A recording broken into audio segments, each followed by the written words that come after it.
na para mamigay tayo ng papremyo! Alan Peter P! Alan Peter P! Alan Peter P! Alan Peter P! Alan Peter P!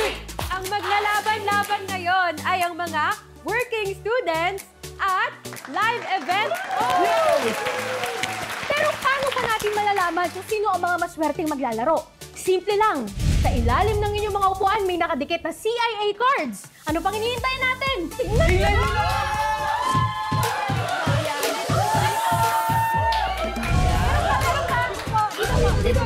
Dito, there's no well or wrong kasi pag natalo ko kayo, meron kayong 3,000 pesos.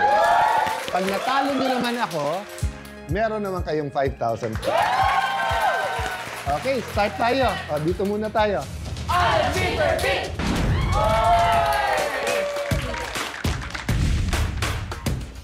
Ready? Alan Peter P! Alan Peter P!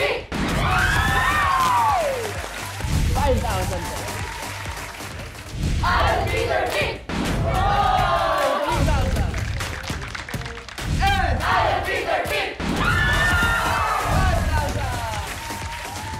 Alan Peter P! Alan Peter P!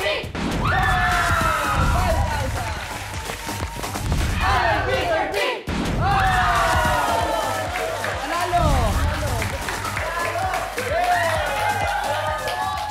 Alan Peter P! Alan Peter P! 5,000.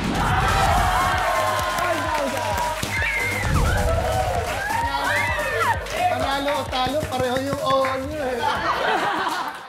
Alan Peter P!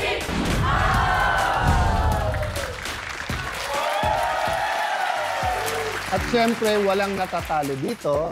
Meron din kaming La Luna Ensaymada at saka gift from JC para sa lahat ng ating audience.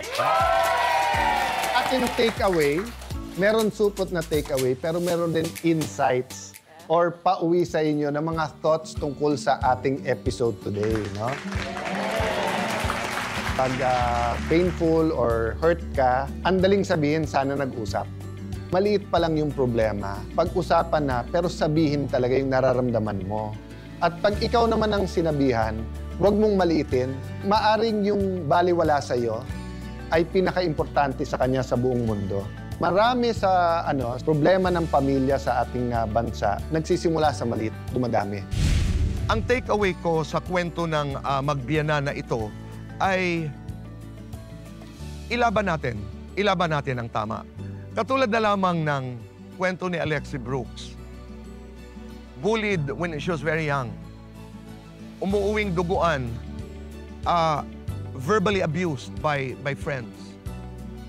Pero ako yung leksyon, lumaban, sinaktan, nagpatawad. This will stay in my mind for a long, long time. We will be thanking many people sa ating different seasons dito po sa CIA with BA. Pero it's such a pleasure and honor to thank a teacher na kung kailan pa siya nagka-stroke at kailan nga sabi nga niya mabigat yung kanyang katawan, doon pa niya naisipan na hindi dapat ituloy ang project. So magiging inspirasyon siya, hindi lang sa mga estudyante niya, but hopefully through the show, maraming ma-inspired. So let me encourage you po. Kung ano pa ang talent na meron tayo, despite lahat ng challenges sa buhay, sinasabi ng Panginoon, may mission pa tayo. And hopefully, CIA and BA can help and be part of that mission. So to our father, the late Senator Rene Compañero Cayetano, siyempre po sa aking ina na nagse-celebrate ng birthday, ulitin ko lang yung parating sinasabi po ni Senator Rene Compañero Cayetano. Huwag magpapi, alamin ang batas. At idadagdag ko po, kung may legal na kaalaman, mas mailalaban ang ating karapatan. Katulad ng sinasabi ko po tuwing nagtatapos ang ating palabas, doon ho lamang tayo sa tama. Pati sa laban, dahil sa batas, wala po tayong kawalan. Maraming salamat po. Ako po si Boy Abunda. At magkita-kita po tayo muli next week dito lamang sa Cayetano in Action with Boy Abundan. Cayetano